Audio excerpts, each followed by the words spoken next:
Hi everyone, I'm Kate Drabinski with Ideas on Fire, and I'm glad you could join us for today's webinar titled Writing a Student-Centered Syllabus That Saves You Time.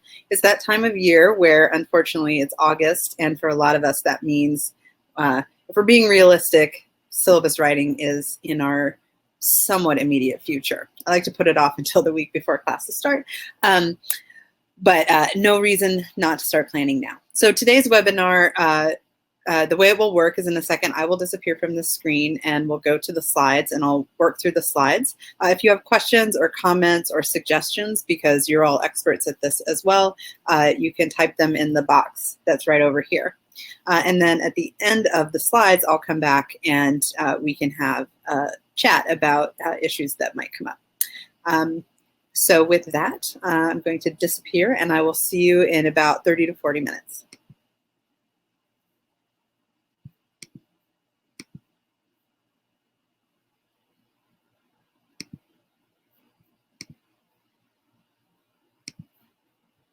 Okay, so today's webinar, Writing a Student-Centered Syllabus That Saves You Time.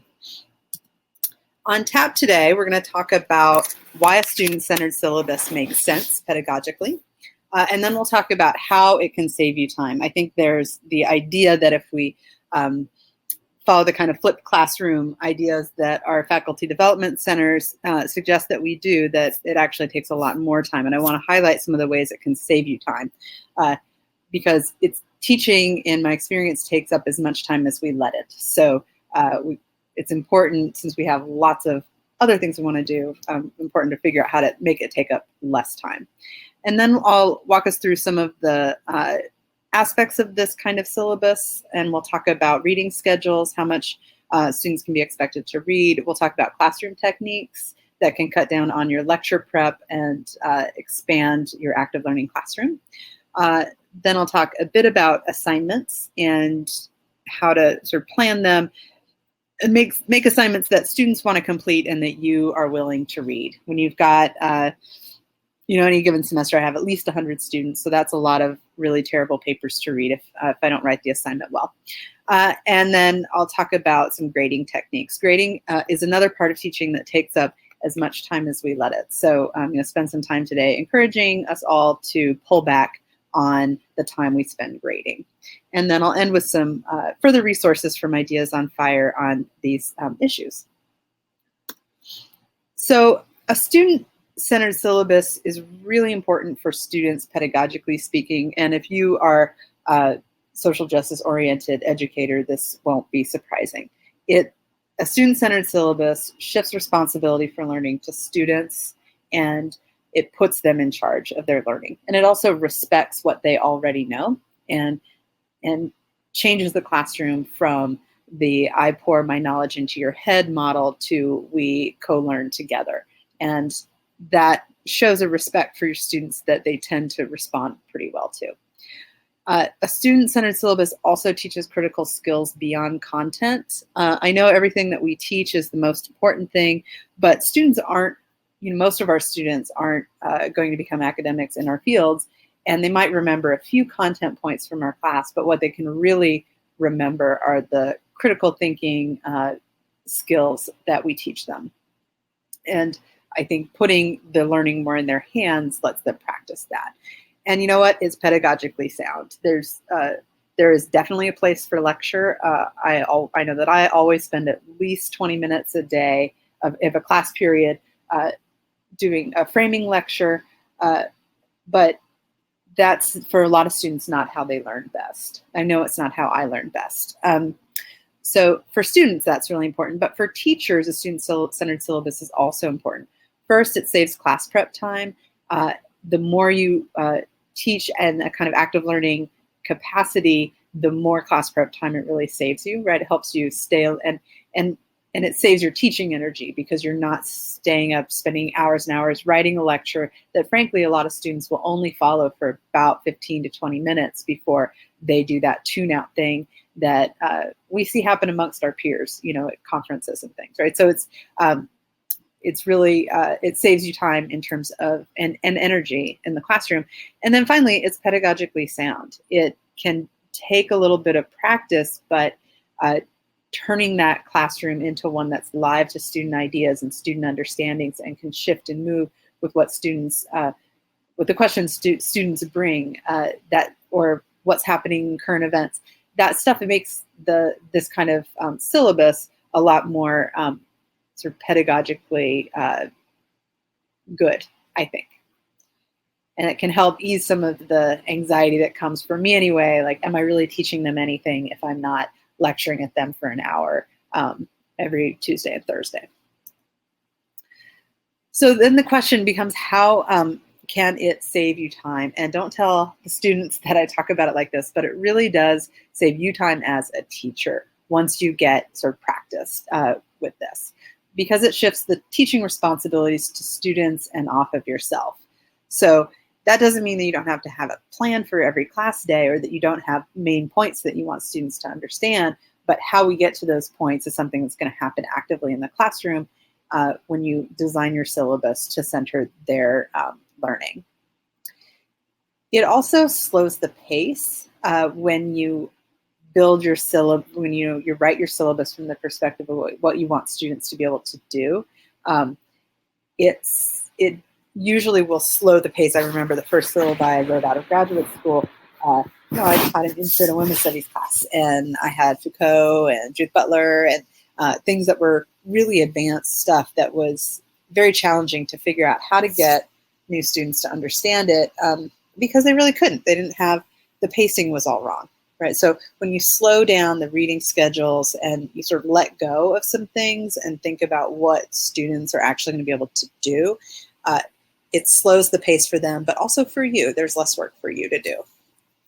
It decreases the amount of time spent prepping lectures, and this is something that's easier with practice, getting used to sort of leading in the class, not as sort of didactically, here's the lecture, but sort of doing kind of question answer, framing and reframing with students. It decreases the amount of time you spend prepping. There's an increase in the amount of time you've got to spend at the front end thinking up some strategies to fill that classroom space, but I think the time trade-off is worth it. And then finally, it makes grading easier when assignments are things they want to write and you actually want to read. And I'm embarrassed how long it took me to figure that out, right? Like, write essay questions that teach students to write in different styles and take up different rhetorics, and that are interesting to read. So we'll talk about that a bit more as we move along.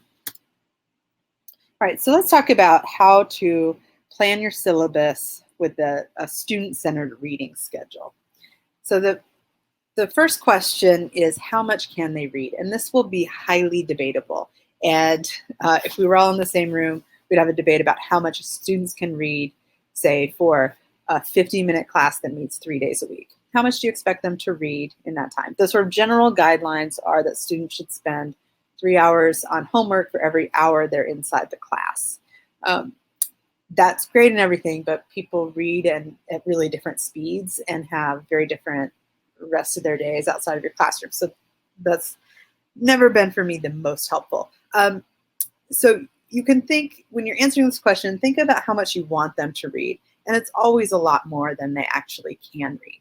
So then your next question is, how much can they read? What is a reasonable expectation? And take into account the difficulty of the writing.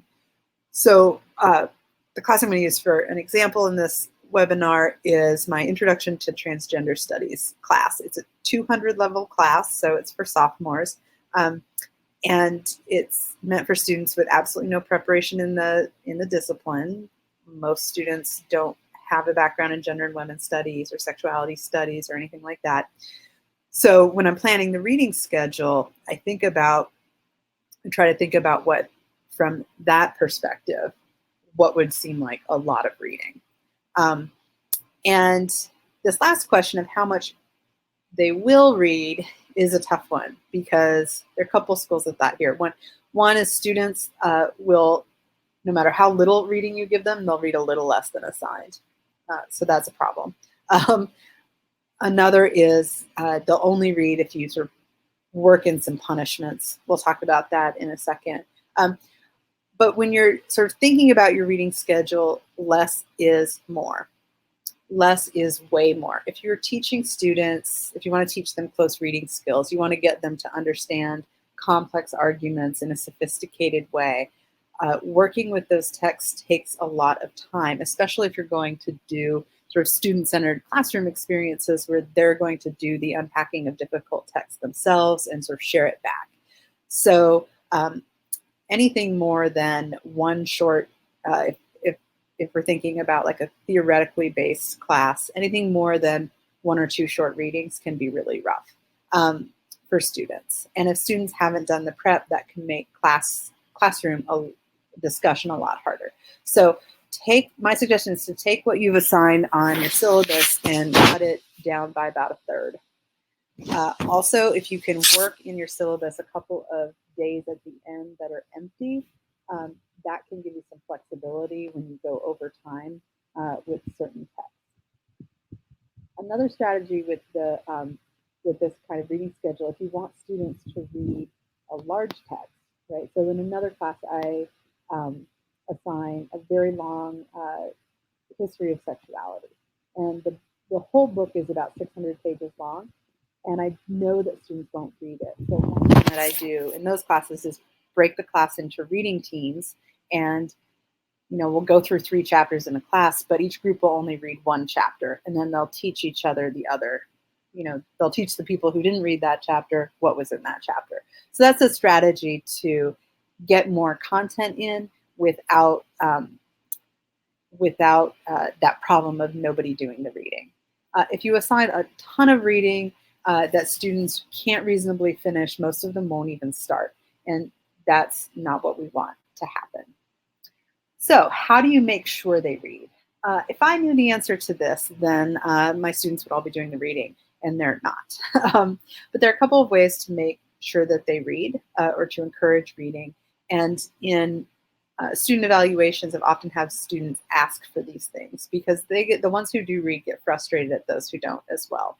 So one strategy is a low stakes reading quiz, and this is something you could do every class period or randomly, and they know, and maybe you have 10 quizzes over the course of the semester and you drop the lowest 2 or something. Just the very threat, that panopticon effect will often encourage students to do the reading. If you go this route, I recommend no more than 3 questions. One that students should be able to answer if they looked at the title. One that they should be able to answer if they read like the first few paragraphs, and one they should be able to answer if they read the whole thing. That can give you a sense of sort of where students are at. So, but any more than 3 questions, and you could be grading for a very long time. So that's one idea. Another idea is response papers, and this can get overwhelming in terms of grading and keeping them separate. But again, if you do this, make it a low stakes assignment that's really just about, can I tell from skimming your page if you looked at the reading or not? And this is usually just pretty easy to tell. And you're not grading on how well they did the reading, right? Because that's another paper. You're just seeing, like, does it look like this person did the reading at all? And a response paper can be really helpful as well because it forces students to think a little bit about the writing before they come to class, and then they're better prepared to participate in and lead class discussion. So again, response papers like quizzes, I recommend having a certain number over the course of the semester, drop the lowest 2, or let them have 2 gimmies, and then grade. So I'll set up a grading rubric, 12 papers assigned, response papers for the semester. If you did 10, you get an A. If you did 8, you get a B. If you did 7, you get a C, like that. So that could be, and those can also be used. I know some people use them to track attendance, and that can also be a strategy for that. Another idea is to have students write portfolios, which is like their own reading responses, but they don't hand them into you all the time. You don't have to grade them all the time, but you can see them and have students maybe at the end of the semester compile their best 3. and give them to you. So that can cut down on the grading. You can also do this as a spot check thing. Like you will pick up 10 portfolios a week and students don't know when it'll be picked up. Something like that, sort of keep them guessing. So these are some ideas of ways to force students to do, force more students to do the reading. All of them have the negative side effect of being more work for you as the teacher. And this is sort of my sticking point with stuff like this, is that you not doing your work shouldn't mean more work for me. But as a teacher, this is sometimes what we have to do. And the way to keep this from becoming time-consuming as a check is to really be strict with yourself about how low stakes these low stakes assignments are. So in the classroom, when you're actually running the class, I want to talk a little bit about some techniques to use to help students teach themselves. And I think of these as, as pedagogically sound techniques, but I also see them as techniques that can save a lot of time in the classroom because you're not prepping lectures, and it sort of makes it a more sort of group learning experience. One is to give your students time for in-class writing. And that time shouldn't be long, right? Like maybe 2 to 3 minutes max. Have students write, and you're not going to turn it in, but it's a way to take a little time and give students a chance to write through their ideas and prepare for class discussion. Another strategy that I think is really good is that sort of letting go of your own requirement to teach in the classroom is to let peers teach each other, right? So the students will teach each other. And there are a few ideas for this, most of which will be familiar, I'm sure. There's the think, pair, share model, which usually starts with a minute or two of students writing down their own individual responses to a prompt, and then sharing their thoughts with their neighbors, and then having students share out as a bigger group. And this is something that I've seen done in classrooms of 20 students and classrooms of 200 students, right? So it's not so much about making sure every single person shares, but it gives everybody a chance to sort of hear themselves in the classroom. And then as you go through with the group report backs, you can sort of check, what you need students to understand by the end of the class, right? So check and make sure that you've gotten to those things. And it helps recenter the classroom based on them. Another strategy is the small group guided discussion. And this is the strategy I see most of my colleagues use, which is coming into class with a few questions that are genuine questions, not like, what did the author mean when he used the word hegemony, right? Not something that has a yes or no answer, but coming in with some discussion questions. You can also ask students to bring them in as part of their class prep. And then sort of leading, taking from students their responses, giving them back, asking new questions, and sort of helping lead and guide them to what you want them to understand by the end of the class. Another idea for peer teaching is called jigsaw teaching, where you might have a complicated problem or question, and you split the class into groups and give part of the problem to each group, and then, or part of the question to each group, and then when they report back, you can see how the overall question is answered together as a group. And this works really well when working through like very dense theoretical texts, right? To take a paragraph and give a sentence to each group, right? Or something like that, like put this in your own words, try and figure out what this means. It can also be used in different kinds of classrooms that have what we might call problems in a more conventional sense. The last technique I want to mention here is peer editing. And this gives students a chance to interact with each other's writing. The danger here is that to be a good peer editor assumes that you're already have a lot of skills as a writer, and that's not necessarily true. So if you do, I know I didn't have them when I started college. So if you do peer editing, I recommend taking the time to write a very clear rubric and give students precise things to look for, like thesis sentence, what kind of evidence do they use to support their points, sort of things that are less about students telling other students that their writing is good, because that's usually what peer editing falls into, but actually helps students practice reading each other's and their own writing in a critical way. Then a couple of other ideas here, and these are bigger class structure ideas, but problem-based learning will often take a class, and the class will have a couple of problems, one or two problems that they've worked on throughout the semester, and they're broken up into teams that work on these problems. And this means that a lot of class time will be spent with those teams working on their specific issue. And so I have here also research teams, and this is sort of what I'm thinking, dividing classes into teams that are going to work on readings together over the course of the semester. It can take a big classroom and make it a lot smaller.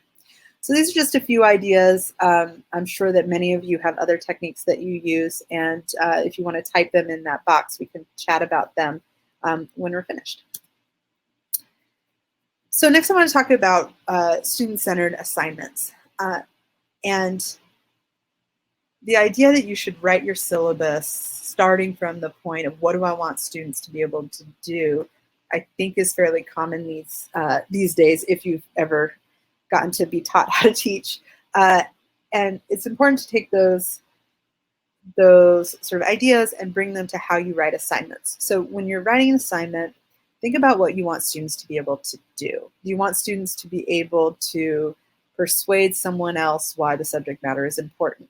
Do you want them to be able to explain in their own words what Foucault means by power? Do you want them to be able, what is it that you want them to be able to do? And start from there and write your assignment that way. When I first started teaching, I wrote assignments that were like, here's the question I have about the reading. And I realized pretty quickly that that was a Kate-centered assignment and not a student-centered assignment. And so the answers I would get were not, they weren't fun to read. They were often parroting exactly what I said in class, and I don't blame them. That's how I got all A's in college. But I wanted to really push them to do more original thinking. And so student-centered writing assignments that are original give students a chance to feel like their ideas matter, and it gets them more invested in the writing assignment. And on a practical basis, it helps do away with all the time suckage of plagiarism. Because if you write a unique assignment, it's much harder to just pull something down off the internet. So just to give you a couple of examples, in my Intro to Transgender Studies class, rather than asking students to say, define these 7 terms or something, I asked students to do things like write a letter to your high school principal about why teaching transgender history is important, using examples from the reading. And that's been a really great assignment because it makes students synthesize the history they've learned, think about why it's important, and then write a persuasive essay in a way that it matters to them, right? And so when they do that, I've had students actually go ahead and send that letter to their high school principals and have those conversations. And it's really fun when I'm grading, it's a lot more fun to read something like that than a kind of didactic report about what Susan Stryker wrote in her book on transgender history. So thinking creatively about writing assignments is something that's been very hard for me to do, hard to let go of the, I want, the critical reading essay where I want to see you do close readings of dense theoretical texts.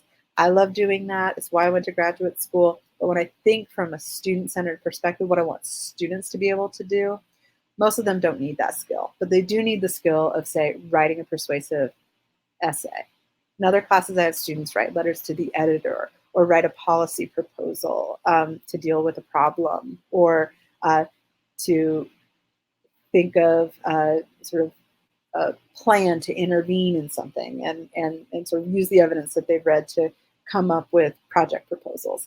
So when you're thinking about writing assignments, it can be worth thinking creatively. Now, I know a lot of us are in disciplines where we've got to teach students how to write in this discipline. And if that's the case, like, think about questions whose answers you actually want to know, and it will transform the grading experience, I promise.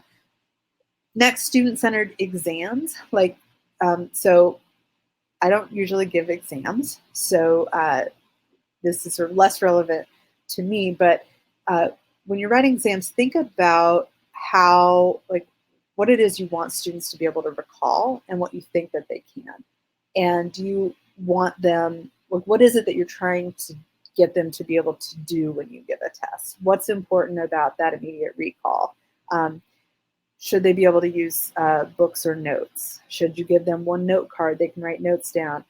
Something like that. So think about what would sort of help students succeed on the exam. I wanted to end by talking about student-centered group work. And students hate group work as a general rule, and their professors often do as well. So I get that, but group work is really important for teaching the skills of working with other people, which most of them are going to have to do. Group work is also can be a really important way to teach them the sort of critical skills of leadership and things like that. And I do think that group work can be a time saver for the professor, but only if you let yourself work in time in the syllabus for students to do that group work. The biggest issue with student group work, and I ask students every semester when we do group work what their issues with it are. And number one is we can't find a time to meet because we're all so busy. Number two is I always have to do all the work and everybody else gets my A, and that's not fair. So those are the two main things.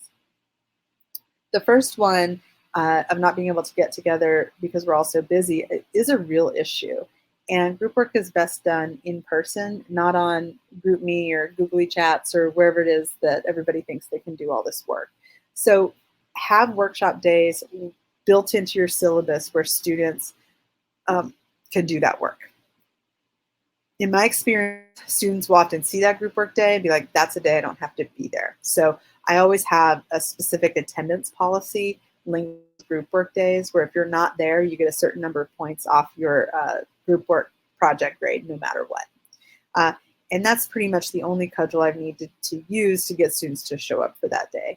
And then as a teacher, you show up for that day as well. You can help answer questions. You can guide people. If people don't show up for group work days, you will know and you can send the strongly worded email. But those workshop days are often helpful from a time-saving perspective because you can use it to work on other parts of the class while they're doing their workshop work. So I have a lot of these days in some of my classes that are more group work focused, and it's hardly ever enough. And the days I think are really, really useful for students as well. So when I say they're pedagogically sound, it's because they are. Like learning to work as a team on a problem is really, really important pedagogically, and having time in class for them to do that is classroom time well spent. All right, now let's talk about grading, which is one of the biggest, one of the things that takes up the most time in our teaching. I'm teaching an online class right now, and it's the only thing it is grading. And wow, it's a bummer. Anyway, I want to talk a little bit about how to cut down on the time you spend grading. So the first is grading low stakes work. When you say it's low stakes to students, that it's either a yes, you did it or no, you didn't, you need to mean that. So this is the danger of the response paper, that you're going to want to read each one and give feedback and see where students are struggling. And what you can do from a quick skim of those response papers is see patterns of misunderstanding or confusion or questions. You can address those verbally in class time, but do not get hung up on writing on those papers because that defeats the purpose, right? They're low stakes, meaning it's just a place for students to try out a little bit of writing. Don't get hung up on it. It has taken years to sort of discipline myself out of commenting on those papers, but don't, right? The quiz, if you're going to grade the quiz, it's check, check, check, that's it, right? So when you say it's low stakes, you got to mean it. Otherwise, that'll take up way too much time. I tend to take those response papers. My classes usually have about 35 or 40 students, and I will check mark them and get them sort of marked in my grade book as complete in between classes, right? Like in just very little time. The thing that sucks up the most time, I think, is grading essays. And what I'm about to say might sound controversial, but you've got to stop line editing. I think that's what takes up so much time grading. You start reading a paper and you're engaging with every sentence, right? I was grading one recently that about half the sentences were incomplete sentences. It was like, I could spend hours on this. But the problem with that is that the research shows that students don't learn very much from your line editing. And they get very easily overwhelmed when it comes to writing techniques. So if you point out everything that's wrong with a student's writing, it can have a sort of a very negative effect, and the opposite effect of from what you want, which is you want them to improve. So focus your feedback instead on 2 or 3 main issues that come up in the writing. I will often do a line edit of the first paragraph and say, here's some problems that continue throughout, but I'll only highlight 2 or 3 because that's as many as students can be expected to focus on to improve. So pick your things, right? Your job isn't to get every student to write a paper that you would write. Your job, right, is to help them improve their written communication skills. So that happens not by doing the line editing of the paper, but by writing or even recording. You can use, with your voice, like more global comments that explain a couple things students need to work on, like how you use evidence, right? You use a lot of long quotations, but you don't tell me in your own words what they mean. So for your next paper, focus on using your own words. You also have some issues with using too many commas. Here's some basic comma rules, work on that. Something like that, just like a couple of things, some main issues to work on. And this will save so much grading time. And beyond that is pedagogically sound, right? Because students are not learning from the kind of line editing that we think they learn from, right? And which is kind of wild to think about, because if you're a professor, chances are you were an A student who hung on every line of feedback. But that's not what most students are doing, and it's not why the most of them are in our classes. So focus your feedback on a couple of main issues. Now, when it comes to grading group work, you can help them grade themselves. I will usually have a group work rubric where they do the grading. So did you show up, who showed up for all the meetings, right? What was your job on the project, and did you do it in a timely manner? You can help them and then have the students write their reports about what they did and what other people did. And grading the group work part rather than the content of what the group produces also decreases your grading time, because a lot of times group projects are in the end not that substantively great, but what you can see is students learning to work together. So having a rubric that lets them do some of that grading can take some of that off of your plate. And this is true also if you grade participation. You can have students write a report about how they experience their own participation. This can sometimes backfire as students who are hardly ever there have a bunch of ideas about how great they were, but for the most part, I find the students sort of, when given the opportunity, reflect rather honestly on that. I also will sometimes use the response paper as the participation grade. So again, it keeps it low stakes, and I don't have to get all hung up on how many people talked in a certain class. So these are just some ideas of sort of student-centered grading techniques that I do think save you time in the end. So we do have some other resources to check out about these issues. We did a webinar last year called Teaching Techniques That Can Save You Time that go over a lot of different classroom strategies. We also have a post that you might find interesting to help manage time and productivity in a more general way, right? Because saving a little time teaching, what are you going to do with that time? How are you going to use it? So that's a a great post to check out as well. I also wanted to link to one of our sessions on how to practice self-care, because teaching is always going to take more time than we have, especially when added to service expectations and all the writing and research a lot of us are expected to do. So figuring out how to take care of yourself in that is important. And then finally, I wanted to share this link to a webinar we recently did about resisting the culture of busyness in the first place, and this sort of idea that we all have to be busy all the time, because we don't. And it's actually better for us and for our students when we lighten up our own workload and we resist that idea that we always have to be busy. And if you're here, I'm sure that you're already reading our newsletter, but if not, we'd love to have you join us. All right, so with that, I'm going to come back and see what y'all are thinking about. Hello. All right, so I'm back, and that is our webinar. So I wanted to see if anybody had ideas of their own or things that they do in writing a syllabus that that saves some time in teaching. And I have some seltzer while we chat.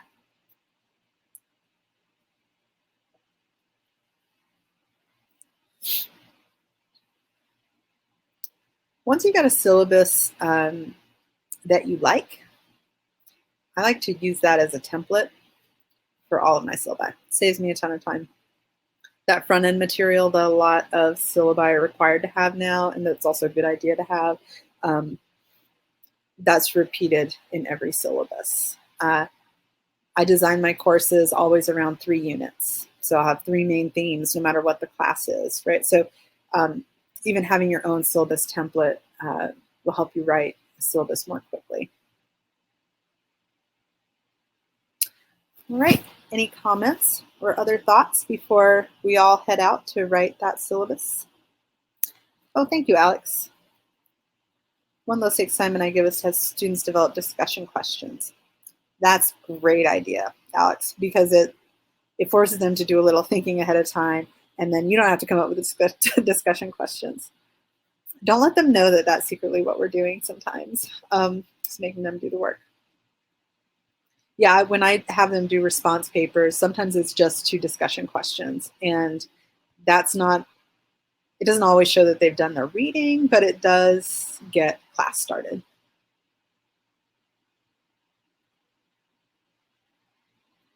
I like the technique of breaking up reading. Oh yeah, Christine, reading quizzes online to be completed and automate. Yeah, automate it as much as you possibly can. That's a great idea.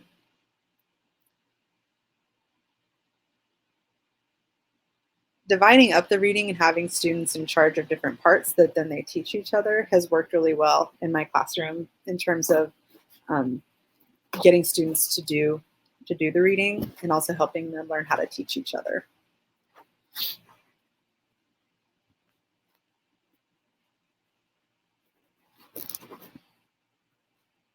All right, well, on that note, thank you all for joining us today, and we hope to see you at another webinar, and happy syllabus writing. It's actually my favorite part of the job, so this webinar has gotten me excited for a couple redesigns I'm doing. So thank you all for joining us, and we'll see you at our next webinar.